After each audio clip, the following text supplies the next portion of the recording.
호초 시노부가 상현행이 도우마에게 흡수된 뒤 카나오는 도우마와 제니치는 혈귀가 된 카이가쿠와 대치하게 된 상황. 같은 시각 탄지로와 기유는 무잔을 찾아 나아가고 있었으나 이 공간 무한상의 건물들은 마치 살아있는 것처럼 이들을 갈라놓아 뿔뿔이 흩어놓으려고 했습니다. 뭉치면 살고 흩어지면 죽는다 라는 말처럼 무잔은 교살대가 한데 힘을 모으지 못하도록 떨어뜨려 타마요의 약을 분해하기 위한 시간을 벌고 각계 격파를 하는 것이 목적인 셈이었죠. 이와 반대로 탄지로는 가급적 다른 대원들과 합류해 서로 떨어지지 않고 무잔이 있는 곳으로 가고자 했는데 아직 무잔의 위치를 특정할 수 없어 애를 먹는 상황이었죠. 무한성이라는 공간에 대한 정보의 부재, 그것이 교살대의 큰 걸림돌이었습니다. 그때 꺽쇠까마귀가 나타나 상현이와 격투 끝에 사망한 시노부의 소식을 알렸습니다. 순간 동요한 탄지로와 기유. 이에 탄지로는 환하게 웃던 시노부의 모습을 떠올리게 됩니다. 혈귀에게 가족을 잃은 자들에게 누나처럼 언니처럼 버팀목이 되어주었던 시노부. 탄지로는 그녀의 죽음에 슬퍼하며 눈물을 보입니다. 기유는 까마귀의 정보 전달이 기묘하게 빠른 것에 의문을 가졌는데 까마귀들은 유시로에 눈을 붙이고 있어 실시간으로 다른 까마귀와 정보를 공유하고 있기 때문이었고 이를 지시한 것은 우보야시키 카가야에 이어 8세의 나이에 당주 자리에 오른 그의 아들 우보야시키 키리야였습니다. 키리야는 누이 동생 둘과 함께 교살대를 지휘하고 있었는데 부모와 누이 둘이 세상을 떠났음에도 상황이 상황인 만큼 슬퍼할 틈 없이 당주로서 냉정해야 했습니다. 급변하는 상황 속에서 어린 나이에도 냉정하게 상황을 판단할 수 있었던 이유는 가문에 걸린 저주 때문에 자식들을 하루빨리 어른으로 키워내야만 했던 우부야시키 카가야의 엄격한 교육 때문이었습니다. 그런 엄격한 교육에도 카가야가 아버지로서 자식에게 마음으로 대했다고 여길 수 있는 부분은 그가 무장과 함께 자폭할 계획이라는 것을 알고 있음에도 어머니인 나마네와 함께 아버지의 마지막을 지켜보자 했던 키리야의 누이 히나키와 니치카를 통해 알 수 있었습니다. 키리야의 당주 승계는 카가야의 계획이 있기 얼마 전에 이루어졌고 아버지가 세상을 떠난 지금 키리야는 교살대의 아버지가 되지 않으면 안 되는 무거운 책임감을 안고 임하게 된 것이죠. 키리야는 정보를 더 확보하기 위해 까마귀들에게 좀 더 많은 눈을 퍼뜨리라고 지시했고 현재 상황을 읽어봅니다. 무자는 현재 움직이지 않는 상황이었으나 현 단계에선 그에게 접근할 수 있는 교살대원이 없었기에 무잔에게 가까워지도록 유도했죠. 그리고 현재 파악된 상현과 대치하고 있는 자는 카나오와 제니치였습니다. 혈귀가 된 카이가쿠는 상현의 자리를 꿰찬 것이었죠. 카이가쿠는 제니치가 변한 것 없이 여전히 땅땅하고 초라하고 연약하다며 주는 되었는지 제1형 외에 다른 것도 쓸 수 있게 되었는지 묻습니다.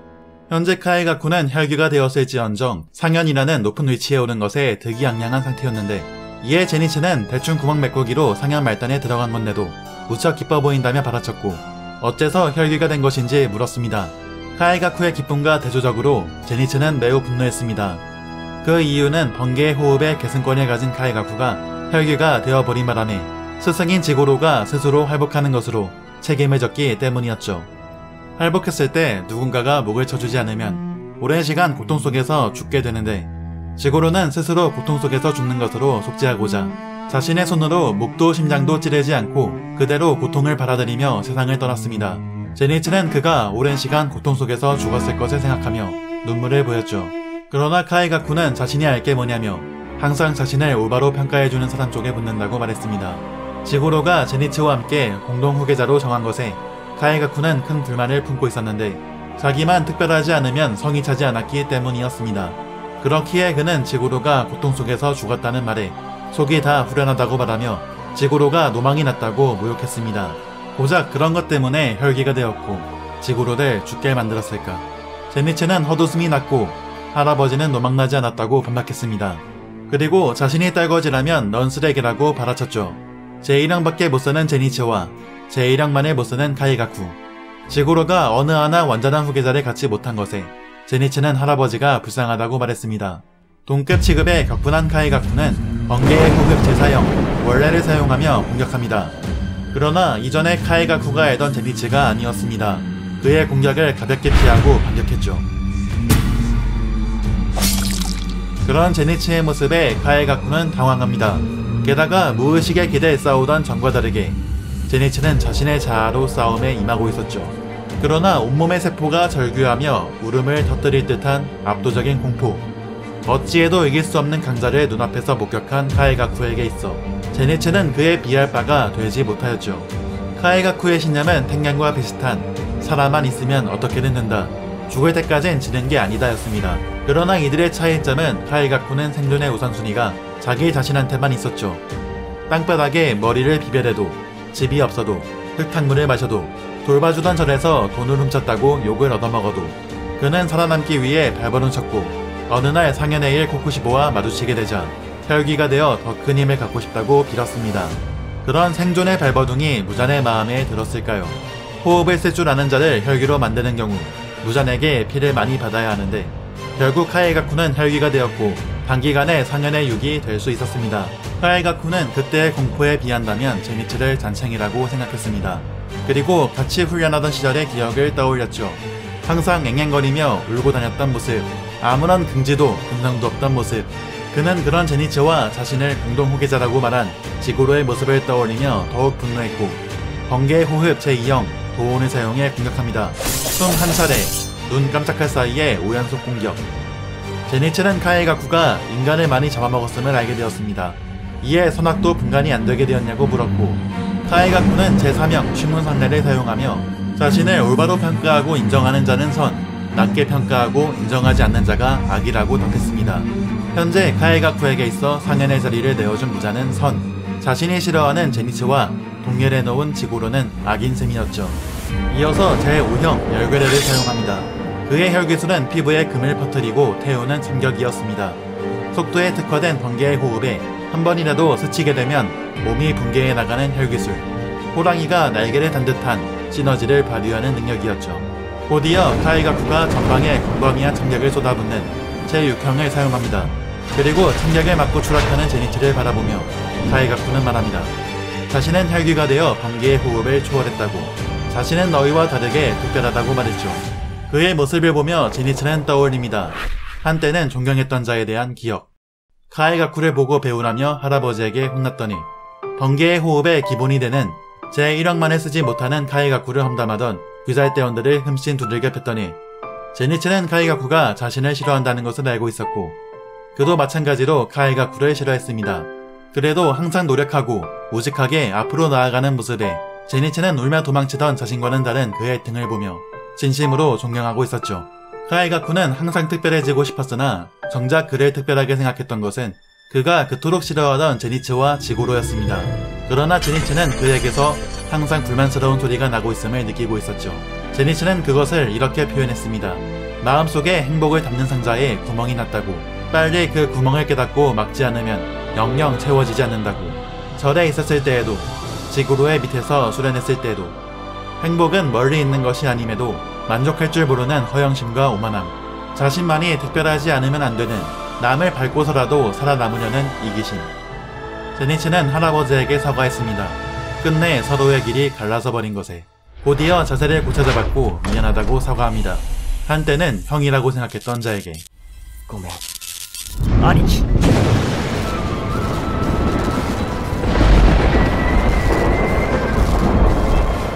貴雷の呼吸父の方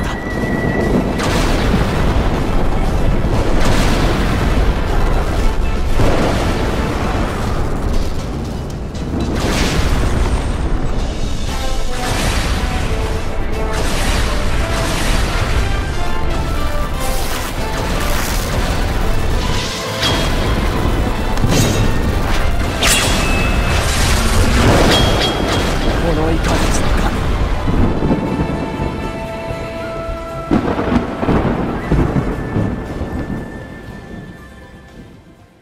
보이지 않는 속도로 목을 베인 카에가쿠는 자신이 모르는 전형을 제니츠가 사용한 것에 역시 지고로가 편애했던 거라며 불평했습니다. 그러나 제니츠는 말했습니다. 할아버진 그런 사람이 아니며 이건 자신이 언젠가 카에가쿠와 어깨를 나란히 하고 싸우기 위해 고안한 자신만의 전형이라고 말이죠. 번개의 호흡에 새로운 전형을 만들어냈다는 제니츠의 말에 카에가쿠는 견딜 수 없었습니다. 그가 그토록 무시했던 자신보다 못났다고 생각했던 자가 호흡별로 극기에 달한 자들처럼 새로운 전형을 만들어냈기 때문이었죠.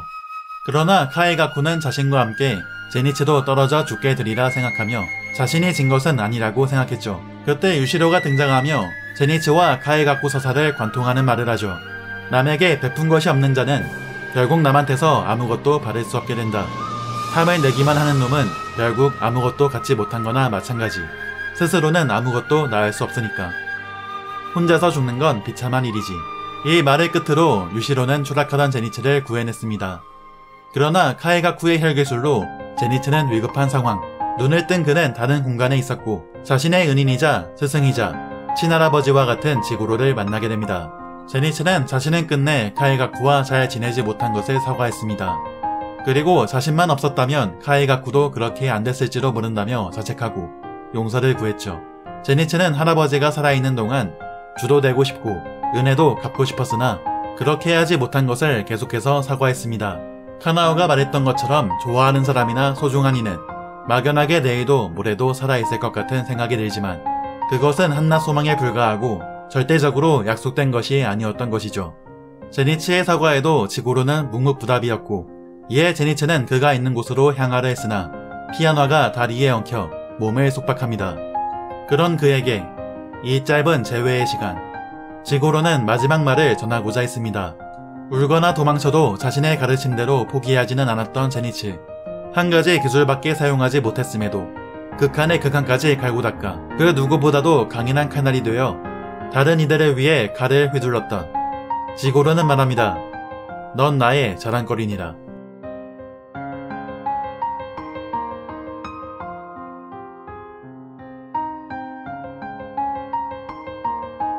눈을 뜬 제니츠는 자신을 치료하는 유시로와 혈귀의 습격에 대비해 주변을 경계하며 자신을 걱정하는 무라타의 목소리를 듣게 됩니다. 유시로가 혈귀술의 진행을 막는 타마요가 개발한 약을 사용해 제니츠는 무사할 수 있었죠. 유시로는 카이가쿠가 아직 자신의 조절과 능력을 완전히 구사하지 못한 상태라서 운이 좋았다고 말했습니다. 싸움이 1년 후에 일어났다면 즉사였을 거라고 덧붙였죠. 유시로가 대원복을 입고 이곳에 있는 이유는 타마요가 대원들의 구호 및 엄호를 부탁했기 때문이었습니다. 한편 기유와 탄지로는 무잔을 향해 계속해서 나아가고 있었고 탄지로는 시노부에게 꼭 우리가 이기겠다고 다짐했습니다. 그때 엄청난 진동이 무한성 내부를 뒤흔들었고 이에 탄지로는 또 누군가 싸우고 있는 것인지 또 누군가 죽는 것인지 생각했으나 곧 이쪽으로 무언가 다가오고 있다는 것을 느낀 뒤 익숙한 냄새를 맡았습니다. 무한열차에서 랭고쿠 퓨주로를 죽음에 이르게 한 상현의 삶 아카자가 나타난 것이죠. 아카자는 자신을 비겁하다 도발하고 일격을 먹여 수치를 안긴 탄지로에 대한 분노로 탄지로는 퓨주로를 죽게 한 분노로 일시에 격돌합니다. 그리고 다른 곳에선 무잔의 살덩이에 파묻힌 타마요가 있었는데 무잔은 고치 안에서 인간으로 돌아가는 약을 분해하고 있었고 타마요는 머자나 자신이 삼켜질 것이라고 느꼈습니다. 이것은 규살대에게 시간이 얼마 남지 않았음을 무잔의 부활이 그리 멀지 않았음을 의미했습니다. 자, 이렇게 해서 이번 화의 중점 내용인 제니츠와 카이가쿠의 이야기가 끝났는데요. 이 서사에서 가장 중요하다고 할 수 있는 것이 번개의 호흡의 제1형입니다. 작품 내에서 설명되어 있듯이 제1형은 번개의 호흡의 모든 전형의 기본이 되는 형이죠. 작가는 제니츠의 대사 제1형밖에 못쓰는 나와 제1형밖에 못쓰는 너의 강조점을 찍어두고 있는데 그만큼 제1형을 사용하느냐 사용하지 못하느냐가 이 서사의 주 내용입니다. 제1형은 기본이기에 인간의 기본, 됨됨이로 비유가 될 수 있을 것 같은데 즉 1형을 사용하지 못하는 카이가쿠는 인간적인 기본이 되어 있지 않다는 것을 나타낸다고 볼 수 있겠습니다. 이를 제니츠는 행복을 담는 상자로 비유했죠. 그것에 구멍이 나서 채워도 행복이 우수수 쏟아져 나갔다고. 카이가쿠는 행복은 멀리 있지 않았음에도 자신이 가장 특별해야 한다는 이기심에 결국 자신을 가장 특별하게 여겼던 지구로와 제니츠를 등지고 혈귀가 되었습니다. 그 끝은 패망으로 이어졌죠. 반면에 제니츠는 평소 시끄럽게 울고 힘들면 도망가버리는 다소 밉상인 구석이 있음에도 그가 유일하게 사용할 수 있었던 기본인 번개의 호흡 제1형을 다른 이들을 위해 사용했습니다. 즉 번개의 호흡 제1형이 가지는 뜻, 기본이란 타인을 생각하는 마음이었던 것이죠. 그런 마음으로 칼날을 휘둘러왔던 제니츠는 강해질 수 있었습니다. 랭고쿠의 죽음 이후 다른 이들을 또다시 잃지 않기 위해 훈련하며 혼자 혈귀퇴치 임무도 하게 되었죠. 그 결과 유곽에서도 어린 유네들을 위해 칼날을 휘두르며 병력의 싸움 신속을 사용했고 마지막 방점이 정작 배신한 카이가쿠를 생각하며 그와 어깨를 나란히 하고 싸우기 위해 고안한 번개의 호흡 제7형이었으며 결국 제니츠는 지구로의 말처럼 그 누구보다도 강인한 칼날이 되었습니다. 두 번째로 이것의 근거는 이 서사를 관통하는 유시로의 말을 통해 알 수 있는데, 남에게 베푼 것이 없고 오로지 자신만을 위해 살던 카이가쿠는 아무것도 받은 것 없이 새로운 번개의 호흡의 전형을 만든 제니츠와 달리 스스로는 아무것도 낳은 것 없이 비참하게 혼자서 죽게 되었습니다. 그러나 제니츠는 유시로의 도움을 받아 살 수 있었고, 평소 그의 행실을 보여주듯 규살대원들이 싫어하던 카이가쿠와 다르게 무라타는 제니츠가 살길 바라며 걱정해 주었죠. 마지막으로 이 이야기들을 축약해 놓은 것이 145화의 표지가 아닐까 생각합니다.